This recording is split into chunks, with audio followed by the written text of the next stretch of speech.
The frigid waters of the North Fork River cut through Keaton Drake's solitude like a knife, the woman's pale form thrashing weakly against the current before her movements slowed to almost nothing. It wasn't how he'd planned to spend the bitter January morning of 1876, but as his horse stomped nervously at the river's edge, Keaton knew he had mere seconds to make a decision that would forever alter the course of his life. Hang on. He shouted, tearing off his heavy leather gun belt and plunging into the icy waters without another thought. The cold hit him like a physical blow, stealing his breath and sending shocks of pain through his body. The woman had stopped moving entirely, her body floating face down in the rushing current. Keaton's powerful arms cut through the water with practiced strokes, his rancher's strength serving him well as he closed the distance between them.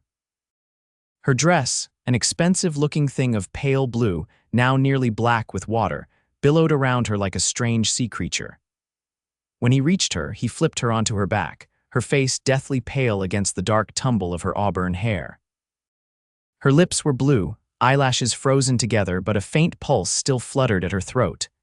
"I've got you," he muttered, though he doubted she could hear him. With one arm wrapped securely around her waist, he battled the current back toward the shore. His limbs grew heavier with each stroke, the cold leeching his strength, but the dead weight in his arms drove him forward. He would not let her die, not today. His boots finally scraped the rocky riverbed, and he hauled her onto the shore, collapsing beside her for just a moment before forcing himself to his knees. She wasn't breathing. "No, no, no," Keaton muttered, turning her onto her side and pounding her back with more force than he'd intended.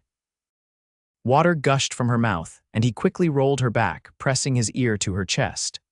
A faint, sluggish heartbeat answered him, but still no breath. Recalling a technique he'd learned from a Navy man years ago, he tilted her head back and pressed his mouth to hers, forcing air into her lungs. One breath, two, three, and suddenly she convulsed beneath him, coughing and sputtering as river water spewed from her lungs. "That's it," he encouraged, helping her onto her side as she continued to expel water. "Get it all out." Her eyes fluttered open briefly, a startling shade of green, like spring leaves before closing again, her body racked with violent shivers. "Can't have you freezing to death after all that trouble," Keaton muttered, stripping off his heavy duster coat. It was damp from the river, but would still provide more warmth than nothing. He wrapped it around her trembling form, lifting her against his chest. She weighed hardly anything, this mysterious river woman. His horse, a sturdy palomino named Buck, stood exactly where Keaton had left him, watching the proceedings with what seemed like mild interest. Keaton whistled, and the horse stepped closer, allowing him to drape the unconscious woman over the saddle before mounting up behind her. "Who are you?" he whispered, tucking her securely against his chest as he turned Buck toward his cabin. "And what in God's name were you doing in that river?" The woman gave no answer, her head lolling against his shoulder as consciousness continued to elude her. Keaton clicked his tongue, urging Buck into a trot. His cabin was 3 miles away, not far, but every minute counted when battling the cold. As they rode, Keaton couldn't help but notice the quality of her clothing. The sodden dress was finer than anything he'd seen in this territory, and the small gold locket still clasped around her neck spoke of wealth. She was no settler's wife or farmer's daughter, that much was certain. The wind picked up, cutting through his wet clothes and chilling him to the bone. If he was this cold, the woman must be near death. He spurred Buck into a faster pace, the cabin appearing on the horizon just as the woman stirred against him. "Cold," she mumbled, her voice barely audible. "I know," Keaton replied, tightening his hold on her. "Just hold on a little longer." "We're almost there." Her eyes fluttered open again, confusion clouding their emerald depths as she stared up at him. "Who?" "Name's Keaton Drake," he replied, relief flooding him at this sign of life. "Found you half frozen in the river." She frowned, as if trying to piece together fragments of memory, then shuddered violently as another wave of cold swept through her. "You're safe now," Keaton promised, the words coming unbidden to his lips. "I won't let anything happen to you." Her eyes closed again, but a ghost of a smile touched her blue-tinged lips before unconsciousness reclaimed her. The cabin's stone chimney came into view. a thin wisp of smoke still rising from the fire he'd banked before riding out that morning. Keaton dismounted carefully, cradling the woman against his chest as he kicked open the door and strode directly to the fireplace. He laid her gently on the bearskin rug before the hearth, stoking the fire until flames leapt high, casting dancing shadows across her pale face. Her wet clothes would kill her as surely as the river, he realized, but the thought of undressing her made him hesitate. It wasn't proper, even if his intentions were honorable. "Madam," he said loudly, shaking her shoulder gently. "Madam, you need to wake up." Her eyelids fluttered, but she remained unconscious, her breathing shallow and ragged. Keaton swore under his breath, propriety be damned. He fumbled with the tiny pearl buttons at the back of her dress, his calloused fingers clumsy against the delicate fastenings. Finally, he managed to work the dress off her shoulders, carefully keeping his eyes averted as much as possible as he removed the sodden garment. Her undergarments were equally soaked, but he left them in place, instead wrapping her in every blanket he possessed and positioning her close to the fire. His own clothes were nearly as wet, and he quickly changed into dry trousers and a flannel shirt before checking on her again. Color had begun returning to her cheeks, though her lips remained bluish. He touched her forehead cold as ice still. Without giving himself time to reconsider, Keaton slid beneath the blankets beside her, pulling her against his chest. Body heat was the surest way to ward off the deadly cold. He'd seen men lost in blizzards saved this way. "I don't even know your name," he murmured against her hair, which smelled faintly of lavender beneath the river scent. "But I promise you'll be all right." Her only response was a slight relaxation of her rigid form as warmth slowly seeped into her frozen limbs. Keaton held her, watching the firelight play across her features as the hours passed. She was beautiful, he realized, in a refined, delicate way unlike the frontier women he'd known. Her hands, though cold, were unmarked by hard labor, and her skin was pale as cream. What circumstances had brought such a woman to the wilds of Montana territory? And more importantly, how had she ended up in the river in the dead of winter? Questions circled in Keaton's mind as he drifted into an uneasy sleep, still cradling the mysterious woman against his heart.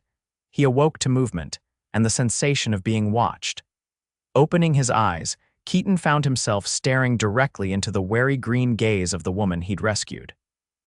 She'd pulled slightly away from him, clutching the blankets to her chest, her expression hovering somewhere between fear and confusion. "Where am I?" she demanded, her voice hoarse but surprisingly strong. "Who are you?" Keaton sat up slowly, keeping his movements deliberate and non-threatening. "My name's Keaton Drake. You're at my cabin about 3 miles from where I pulled you out of the North Fork River. You were half dead from cold." Her eyes widened at the mention of the river, a flash of something terror crossing her features before she masked it. "The river," she repeated softly. "Yes, madam, you were floating face down when I spotted you, nearly froze myself getting you out." He gestured to the blankets. "Had to remove your dress, it was soaked through. Your, other things are hanging to dry by the fire." A blush crept across her cheeks, but she nodded her understanding. "Thank you for saving my life, Mr. Drake. Just Keaton is fine." He hesitated, then asked the question that had been burning in his mind. "Might I know your name?" She seemed to consider this simple request carefully before answering. "Hannah Jenkins." "Pleased to meet you, Miss Jenkins, though I wish it had been under better circumstances." He rose, moving to the pot of coffee warming at the edge of the fire. "Can I offer you something hot to drink?" She nodded gratefully, and he poured the strong black coffee into a tin mug, adding a generous spoonful of honey, a rare luxury he'd been saving for a special occasion. Hannah accepted the mug with trembling hands, sipping carefully. "This is good," she murmured, surprise evident in her tone. "Mexican beans," Keaton explained, settling back at her respectful distance. "Got a taste for them during my time in Texas." She studied him over the rim of her mug, taking in his sun-weathered face, the streaks of silver at his temples despite him being only 32, the quiet strength in his shoulders and hands. "You're a cowboy, rancher now," he corrected. "Got a small spread about a mile north of here." "Nothing fancy, but it's mine." Hannah nodded, then winced suddenly, her hand going to her temple. My head aches something fierce, not surprising, considering. Keaton watched her carefully. Miss Jenkins, forgive my bluntness, but what happened to you? How did you end up in that river? The mug trembled in her hands, coffee sloshing dangerously close to the rim. I don't remember, she said, but the way her eyes darted away from his told Keaton she was lying. Everything's a blur. He didn't press the issue. Whatever had happened, she clearly wasn't ready to share it. Well, the important thing is you're safe now. Your clothes should be dry by evening and I can take you wherever you need to go tomorrow. No, the word burst from her with surprising force. I mean, I have nowhere to go. I'm not from around here. Keaton frowned. Where are you from then? St. Louis, she replied too quickly. I was traveling west with companions when we became separated. More lies, Keaton thought, but nodded as if he believed her. Well, you're welcome to stay here until you're fully recovered, then we can figure out what's next. Relief washed over her face. You're very kind, Mr. Drake Keaton. I promise I won't be a burden for long. Something in her tone, the resignation, perhaps, or the quiet dignity stirred an unfamiliar protective instinct in Keaton's chest. You're no burden, Miss Jenkins. I live alone. It's nice to have company for a change. She attempted a smile, though it didn't quite reach her eyes. Hannah, please. Hannah, he repeated, liking the way the name felt on his tongue. Are you hungry? I've got venison stew that needs eating. As if in answer, her stomach growled audibly, bringing a genuine smile to her face at last. Apparently so. Keaton served them both generous portions of the hearty stew, watching with satisfaction as Hannah ate with surprising gusto for such a delicate-looking woman. Color continued returning to her cheeks, and by the time she'd finished the meal, she looked almost vibrant. That was wonderful, she sighed, setting aside her empty bowl. I can't remember the last time I ate so well. Keaton raised an eyebrow. Hardly fancy fare. But made with care, she countered. That makes all the difference. An unexpected warmth spread through his chest at her words. How long had it been since anyone had complimented something he'd done? Years, perhaps. Since Catherine had died in childbirth, taking their infant son with her, Keaton had lived in solitude, speaking more to his horses than to people. Your clothes should be dry soon, he said, clearing his throat. I need to check on my animals. Will you be all right alone for a bit? Hannah nodded, drawing the blankets tighter around herself. I'll be fine. Thank you again, Keaton. He donned his second-best coat, the first still being wrapped around Hannah's shoulders beneath the blankets, and stepped out into the crisp winter air. Buck needed tending, and his small herd of cattle required checking after the morning's icy weather. As he worked, Keaton found his thoughts returning repeatedly to the woman in his cabin. She was hiding something, that much was certain. Her fine clothes and educated speech marked her as someone accustomed to comfort, not the harsh realities of frontier life. What was she running from, or who? By the time he returned to the cabin, the short winter day was fading into dusk. He stamped the snow from his boots before entering, finding Hannah dressed in her now dry clothes, her hair neatly braided over one shoulder. She stood by the window, staring out at the falling darkness with such intensity that she didn't hear him enter. Everything all right? He asked, startling her from her reverie. She turned quickly, one hand going to her throat. Yes, I was just admiring the view. It's beautiful country. That it is, Keaton agreed, hanging his coat on a peg by the door. Harsh, but beautiful. Hannah returned to her seat by the fire, her movements graceful despite her obvious exhaustion. How long have you lived here? 5 years, Keaton replied, settling into the chair opposite her. Came north after the war, looking for somewhere quiet. Bought this land when it was nothing but wilderness. You fought in the war? She asked, curiosity evident in her voice. Keaton nodded, memories of blood and smoke briefly clouding his vision. Confederate cavalry. Not something I'm proud of anymore, but I was young and full of misguided notions. Hannah studied him thoughtfully. At least you recognize they were misguided. Many men never learn. Losing tends to provide clarity, he said wryly. What about you? Where's your family? Her expression shuddered. Gone. My parents died when I was 19. There's no one else. Something in her tone suggested there was more to the story, but Keaton didn't press. Everyone had secrets out here. It was part of what drew people to the frontier.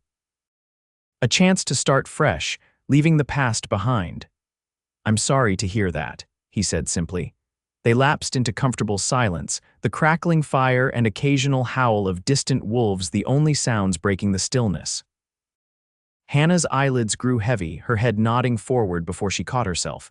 "You should rest," Keaton suggested gently. "Take the bed, I'll sleep here by the fire." She looked as though she might protest, then nodded gratefully. "Just for tonight, tomorrow I'll figure something out." "No rush," Keaton assured her, surprising himself with how much he meant it. "Winter's a hard time to be traveling. You're welcome here as long as you need." Hannah's smile was like sunrise after a long night. "You're a good man, Keaton Drake." He watched her retreat to the small curtained alcove where his bed lay, her silhouette visible for a moment before she extinguished the lamp. Good was not a word many would use to describe him, he thought. Not after the things he'd done during the war, or the years of angry isolation that followed Catherine's death. Yet somehow, from Hannah's lips, he could almost believe it. Settling onto the bearskin rug with a spare blanket, Keaton stared into the dying embers of the fire, wondering what twist of fate had brought this mysterious woman into his life, and why, after just one day, the thought of her leaving already felt like impending loss. Dawn broke clear and cold, sunlight streaming through frost-covered windows. Keaton woke to the unfamiliar sound of movement in his cabin, the soft clink of pots, the rustle of fabric. For a disorienting moment, he thought Catherine had returned to him before memory rushed back. Hannah stood at his small stove, her back to him as she tended to something that smelled gloriously of coffee and frying bacon.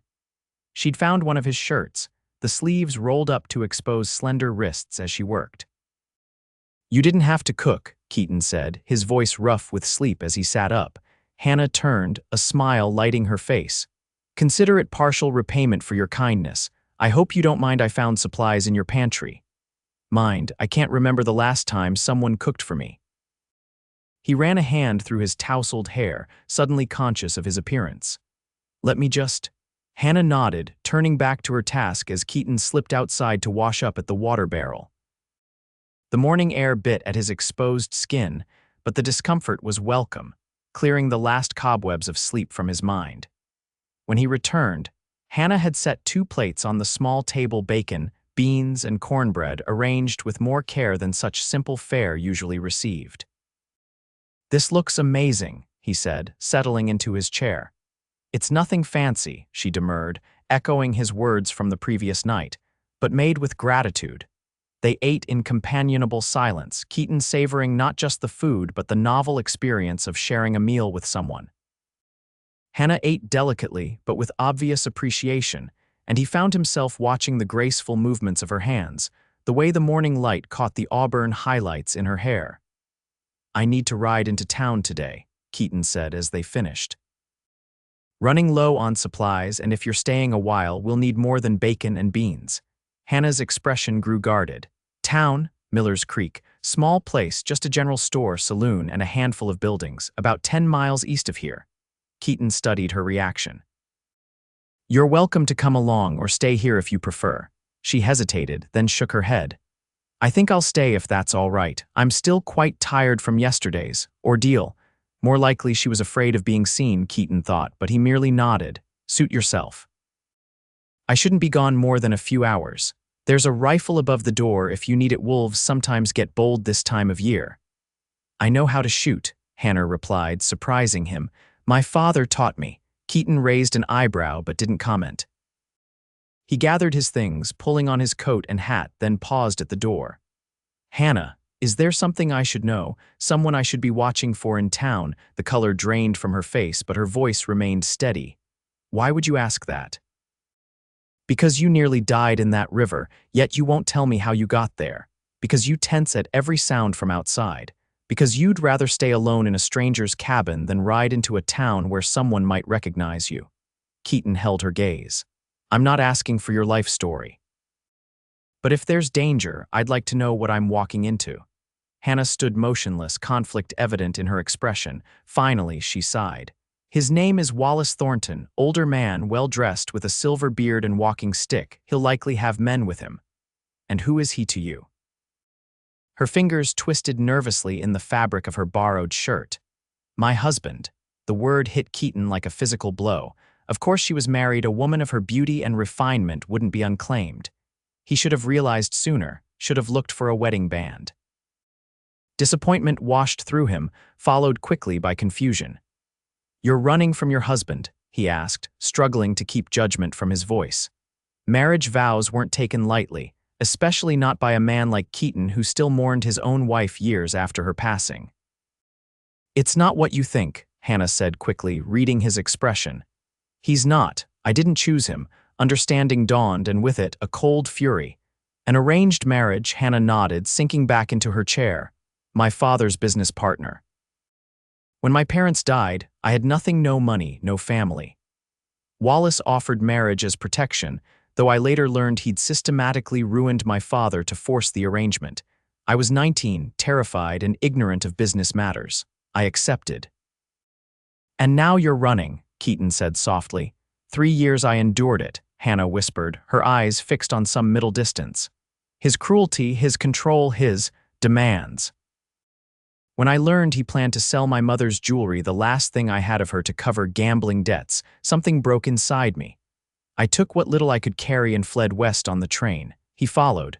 "To Miller's Creek," Keaton frowned. The tiny settlement seemed an unlikely destination for a wealthy man from back east. "No, to Helena. That's where I jumped from the train 2 nights ago, hoping to disappear into the countryside. Wallace's men were aboard, I had no choice." Her hands trembled as she continued. "I stole a horse from the station, rode until it couldn't go further. When I heard riders behind me yesterday morning, I abandoned the horse and tried to cross the river on foot. The current was stronger than I expected." Keaton digested this information slowly, rage building at the thought of this woman driven to such desperate measures. "And if he finds you," fear flashed across Hannah's face, "he'll drag me back, or worse. Wallace doesn't tolerate defiance, and I've humiliated him by running." "He won't touch you," Keaton said, the words emerging as a growl. "Not while I'm breathing." Hannah looked up, surprise evident in her expression. "You believe me, just like that?" "I've got a fair eye for character," Keaton replied, "and I know what fear looks like. No woman risks death in a frozen river unless what she's running from is worse."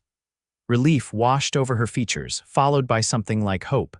"Thank you, Keaton," he nodded, mind already racing ahead to practicalities. "I'll be careful in town, keep my ears open for any strangers asking questions. We're remote enough here that you should be safe for now." "I won't put you in danger," Hannah insisted. "As soon as the weather improves, I'll move on." "And go where?" Keaton challenged gently. "Winter's just getting started. The passes will be snowed in until spring." She had no answer for that, her gaze dropping to her hands. "Let's worry about today," Keaton suggested. "I'll be back before sundown." As he rode toward Miller's Creek, Keaton's thoughts churned. The revelation of Hannah's marriage complicated matters significantly. Whatever unexpected feelings might be stirring in his heart, she was another man's wife legally, if not willingly. Yet the thought of turning her away, of delivering her back into the hands of a man who had driven her to such desperation, was unconscionable. Miller's Creek appeared on the horizon, a collection of wooden buildings huddled against the vast Montana landscape. Keaton tied Buck outside the general store, nodding to familiar faces as he entered. The proprietor, a heavyset man named Hank, greeted him warmly. "Keaton Drake, thought the wolves might have got you. Haven't seen you in near a month." "Been busy with the herd," Keaton replied, selecting items from the shelves with more care than usual: coffee, sugar, flour, and after a moment's consideration, a bar of lavender soap. Hank raised an eyebrow at the unusual purchases. "Expecting company for Christmas." "Just stocking up," Keaton said noncommittally. "Anything interesting happen while I've been away?" The shopkeeper launched into the usual gossip: a new baby at the Peterson farm, trouble with rustlers to the south, the stagecoach delayed by bad weather. Keaton listened with half an ear until Hank mentioned visitors. "Got some fancy types in town yesterday. Eastern fellows asking all kinds of questions." Keaton's hand stilled on a sack of beans. "What kind of questions?" "About a woman, young, pretty, auburn hair. Said she was the leader's daughter, run off after some kind of breakdown. Offered $100 to anyone with information." Hank leaned closer. Between you and me, they didn't much look like concerned family, more like the kind of men who break legs for a living. Keaton kept his expression neutral with effort. They still around. Nah, headed north this morning. Heard tell they'd gotten word of a sighting near Fort Benton. Hank studied Keaton's face. Why, you seen someone matching that description? Just curious, Keaton replied, paying for his purchases. $100 is a lot of money. Sure is, Hank agreed, though I got the feeling collecting it might come with complications. Keaton loaded his supplies into his saddlebags, relief mingling with unease. The men had moved north, away from his cabin, but the fact that they were in the territory at all meant Hannah's fears were well-founded. This Thornton was clearly determined to find her. As he rode home, Keaton found himself scanning the horizon more carefully than usual, alert to any sign of riders. The weight of responsibility settled heavily on his shoulders. Hannah Jenkins or Hannah Thornton, he supposed, had become his charge, at least until spring thaw. The prospect of months together in his small cabin stirred complicated emotions. She was beautiful, intelligent, and in need of protection, a combination that appealed to something primal in him. But she was also unavailable, bound by vows even if they'd been coerced. The cabin came into view just as the winter sun began its early descent. Smoke rose from the chimney, and the sight of it, evidence of someone waiting for his return, caused an unexpected tightness in Keaton's chest. Hannah met him at the door, relief evident in her expression. "You're back." "As promised," he replied, bringing in his purchases. "Found something that might interest you in town." He explained about Thornton's men and their northward journey, watching as Hannah processed the information, her hands twisting nervously in her skirt. "He won't give up," she said softly. "Not until he finds me. Or until he believes you're dead," Keaton suggested, an idea taking shape. Hannah looked up sharply. "What do you mean? The horse you stole, did you leave it near the river?" She nodded slowly. "I tied it to a tree before trying to cross." "Then it's likely still there or wandered off nearby. If Thornton's men find a riderless horse by a rushing river in winter, they might assume I drowned," Hannah finished, understanding dawning in her eyes. "But eventually they'll search downstream, find no body." "Bodies get swept for miles in that current," Keaton countered. "Sometimes they're never found, especially in winter. Animals and elements take their toll." Hope flickered across Hannah's features, then dimmed. "Even if they believe I'm dead, what then? I have nowhere to go, no money, no identity." Keaton hesitated, knowing his next words would cross a boundary. "You could stay here." "Here," Hannah repeated, surprise evident in her tone. "Keaton, I couldn't impose indefinitely." "It's not an imposition," he insisted. "I've got space and frankly, I could use the help." "Running a ranch alone isn't easy." "But I know nothing about ranching," she protested. Keaton shrugged. "You can learn or contribute in other ways. You've already proven you can cook better than me." A small smile tugged at her lips. "That's a low bar to clear." "True enough," he admitted, encouraged by her humor. "Look, I'm not asking for any decisions now, just don't rule it out, at least until spring." Hannah studied him for a long moment, something unreadable in her green eyes. "Why are you doing this, Keaton, taking such risks for a stranger?" It was a fair question, one he'd been asking himself since pulling her from the river. The simple answer that basic decency demanded he help someone in need felt insufficient. The more complex truth involved feelings he wasn't ready to examine too closely. "Let's just say I know something about starting over," he replied finally, "and everyone deserves that chance." Hannah seemed to accept this, though her gaze suggested she suspected there was more to it. "Thank you for everything," Keaton nodded, suddenly awkward. "I brought supplies. Including this." He handed her the bar of lavender soap wrapped in brown paper. "Thought you might like something familiar." Hannah unwrapped it, her eyes widening as she caught the scent. "Lavender," she breathed, looking up with genuine delight. "How did you know?" "Your hair," he explained, feeling heat rise in his cheeks. "When I pulled you from the river, it smelled like lavender beneath the water." A blush colored Hannah's cheeks, making her even more beautiful. "That's incredibly thoughtful, Keaton." The moment stretched between them, charged with something neither was ready to name. Finally, Keaton cleared his throat. "I should check on the cattle before dark." Hannah nodded, still holding the soap as if it were a precious gift. "I'll have dinner ready when you return." Days slipped into weeks as December tightened its grip on the Montana wilderness.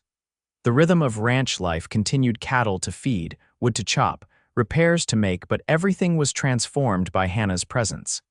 The cabin, once merely a place to sleep, became a home. Meals became occasions for conversation rather than mere sustenance. Evenings by the fire were filled with stories exchanged, Hannah sharing tales of St. Louis society, while Keaton recounted adventures from his years as a Texas cowhand. Hannah proved a quick study at frontier skills, learning to milk the single cow Keaton kept to make soap and candles to shoot with remarkable accuracy. Her city-bred hands grew calloused, her complexion weathered by the harsh winter sun, but to Keaton's eyes, she only grew more beautiful. For her part, Hannah found herself watching Keaton when he wasn't looking, the strength in his shoulders as he chopped wood, the gentleness in his hands when he tended an injured calf, the rare but transformative smile that crinkled the corners of his eyes. The man who had saved her life was becoming something more: a friend, a protector, and increasingly a subject of feelings she dared not name. Christmas approached, bringing with it a heavy snowfall that isolated them further. On Christmas Eve, Keaton returned from checking his traps with a small pine tree slung over his shoulder. "What's this?" Hannah asked, laughing as he maneuvered the tree through the door. "Can't have Christmas without a tree," Keaton replied, setting it up in the corner of the cabin. "Least, that's what my mother always said." Hannah's expression softened. "My mother felt the same way. We always had the tallest tree in the neighborhood." Together, they decorated the modest pine with what they could find: strips of red fabric, pine cones dipped in flour to resemble snow, a star whittled from wood. It was nothing like the elaborate trees of Hannah's childhood, yet somehow more meaningful.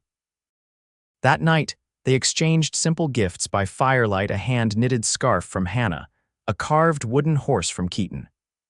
The real gift, unspoken between them, was companionship on a night when loneliness typically weighed heaviest. As Christmas gave way to the new year of 1877, the temperature plummeted further, forcing them to remain indoors for days at a time. Close quarters intensified their awareness of each other: the brush of hands when passing items at meals, the accidental meeting of eyes across the room, the increasing comfort in shared silences. One particularly bitter evening, as wind howled around the cabin's sturdy walls, Keaton found Hannah staring at the gold locket she always wore, tears streaming silently down her face. "Hannah," he asked softly, settling beside her. "What is it?" She looked up, hastily wiping away tears.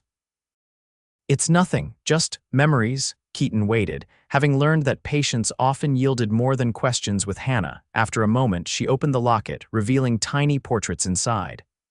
"My parents," she explained, voice thick. "Today would have been their 35th wedding anniversary." "Tell me about them," Keaton prompted gently, a smile ghosted across Hannah's lips. "They were so in love even after all those years. Father would bring mother wildflowers every Sunday, no matter the season. In winter, he'd resort to buying them from the hothouse at outrageous prices." She traced the tiny faces with her fingertip. "They had the kind of marriage I always dreamed of: equal partnership, mutual respect, deep affection." "Instead, you got Thornton," Keaton said, unable to keep the bitterness from his voice. Hannah nodded, closing the locket. 3 years of fear and control, of being treated like property rather than a person. She looked up, meeting his gaze directly. "That's why your kindness means so much, Keaton. You've never once made me feel owned." Something shifted between them in that moment, an invisible barrier crumbling. Without thinking, Keaton reached out, brushing a tear from her cheek with his thumb. Hannah leaned into his touch, her eyes never leaving his. "I would never try to own you," he said, voice rough with emotion. "You deserve freedom, Hannah, happiness. I've found both here," she whispered, the confession clearly costing her. "With you." The admission hung in the air between them, fraught with implications neither could ignore. She was still married, still bound by vows even if they'd been made under duress. Keaton's strict moral code warred with his growing feelings for this remarkable woman. "Hannah," he began, uncertainty evident in his tone. I know," she interrupted, understanding in her eyes. "It's impossible. I'm not truly free to." She trailed off, unable to voice what they both felt. Keaton withdrew his hand reluctantly. Spring will come, things will change. Yes, she agreed softly, though neither was certain what form those changes would take. January surrendered to February, bringing brief thaws followed by renewed freezes that coated the landscape in glittering ice.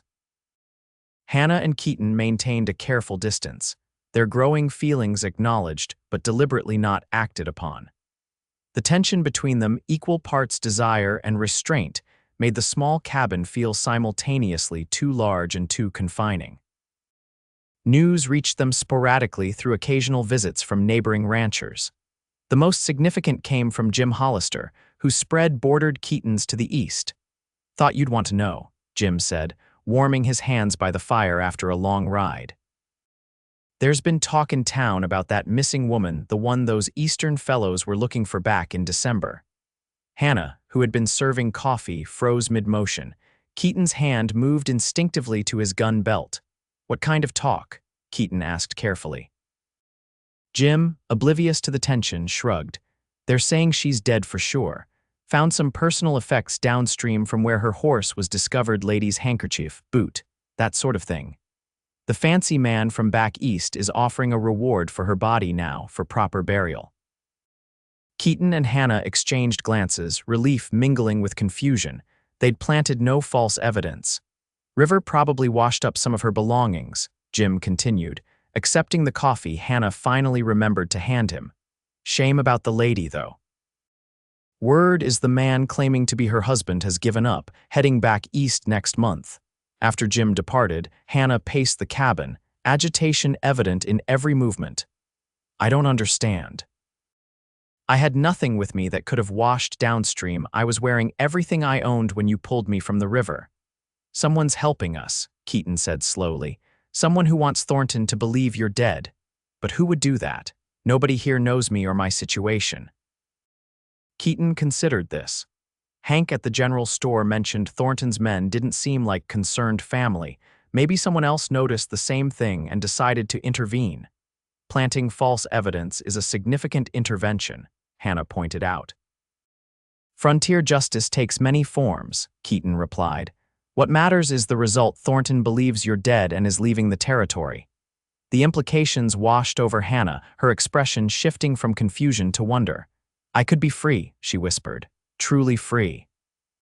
Keaton nodded, joy for her mingling with a sudden uncertainty. With the threat of Thornton removed, Hannah would have options beyond hiding at his remote cabin. She could go anywhere, start a new life in any town or city. What will you do? He asked, trying to keep his tone neutral.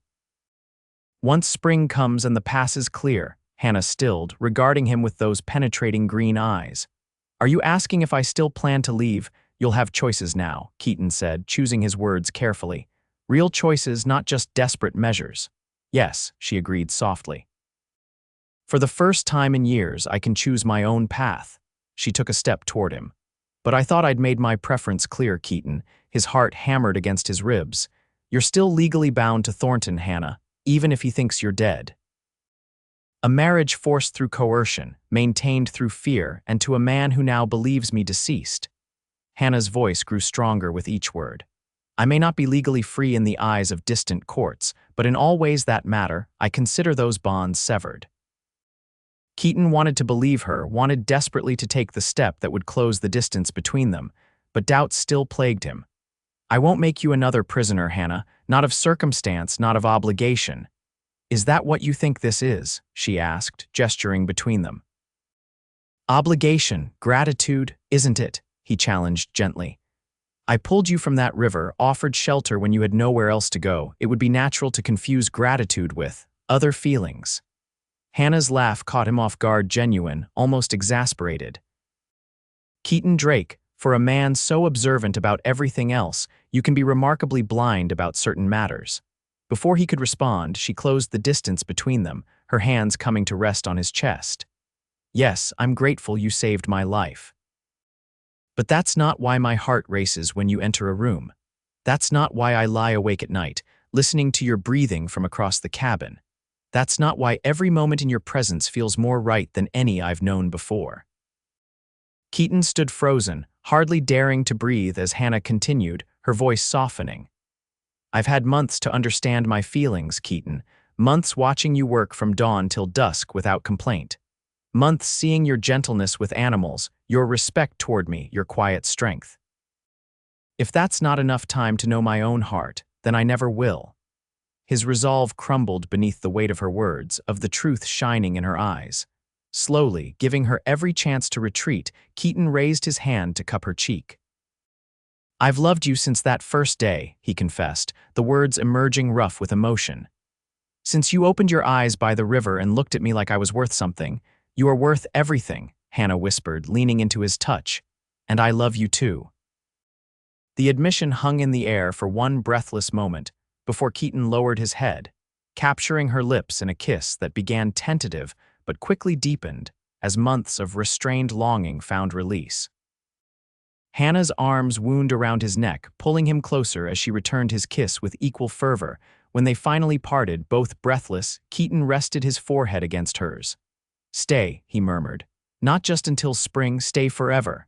"Yes," Hannah replied without hesitation. "This is where I belong. With you." Spring arrived with its customary drama, violent thaws, muddy roads, the return of birdsong and green shoots pushing through melting snow. As the world renewed itself, Keaton and Hannah began building their life together in earnest. They were wed in April in Miller's Creek's small church, Hank from the general store and his wife serving as witnesses. Hannah wore a simple dress of pale blue, reminiscent of the one she'd worn when Keaton pulled her from the river. Around her neck hung her mother's locket, now containing a tiny lock of Keaton's hair alongside her parents' portraits. No one questioned the legality of the union. To the small community, Hannah Jenkins was simply a young woman who had come west seeking a new beginning, finding both love and purpose in the process. If some suspected there was more to her story, frontier discretion prevailed. The past remained where it belonged behind them. Word reached them occasionally of Wallace Thornton. He had indeed returned east, apparently a broken man, mourning the wife lost to the cruel Montana wilderness. Hannah felt a twinge of guilt at his pain, but no regret for her deception. Some freedoms came at high cost, but were worth the price. By summer, Hannah had transformed Keaton's utilitarian ranch into a true home. A vegetable garden flourished behind the cabin, chickens scratched in a newly built coop, and wildflowers grew in carefully tended beds beneath the windows. Inside, curtains softened the cabin's rough edges, and the scent of fresh bread regularly filled the air. Keaton, for his part, found himself working with renewed purpose. No longer just surviving, he began expanding his herd, making improvements to the property that had long been postponed. Having someone to build for, to plan with, awakened ambitions he'd forgotten he possessed. On a warm evening in late September, as they sat on the porch watching sunset paint the distant mountains, Hannah took Keaton's hand and placed it gently on her abdomen. "We'll need to add a room to the cabin," she said softly, watching realization dawn in his eyes. By spring, joy transformed Keaton's weathered face, followed quickly by concern. "Are you certain, after what happened with Catherine?" Hannah squeezed his hand reassuringly. "I'm healthy, and we're not alone out here anymore. The new doctor in Miller's Creek has promised to check on me regularly." Keaton gathered her into his arms, pressing a reverent kiss to her forehead. "I never thought I'd have this chance again, a family, a future worth fighting for."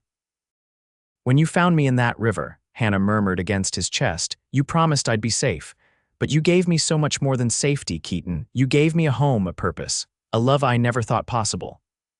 "And you brought me back to life," Keaton replied, his voice thick with emotion. "After years of merely existing, you taught me how to live again." As twilight deepened around them, they remained on the porch, wrapped in each other's arms, their shared heartbeats a promise of all that was yet to come. From desperate beginnings, a half-frozen woman in a frozen river, a lonely cowboy with a wounded heart had grown a love strong enough to defy convention, overcome obstacles, and forge a future bright with possibility. In the distance, a wolf howled, not a threat, but a reminder of the wild beauty that had brought them together, the untamed land that had granted them both a second chance. Hannah smiled at the sound, no longer afraid of what lurked in the wilderness. She had found her place in it, beside the man who had saved her in every way a person could be saved. And as the first stars appeared above the Montana mountains, Keaton and Hannah Drake looked to the future with hope, secure in the knowledge that whatever challenges tomorrow might bring, they would face them together, no longer lost, no longer alone.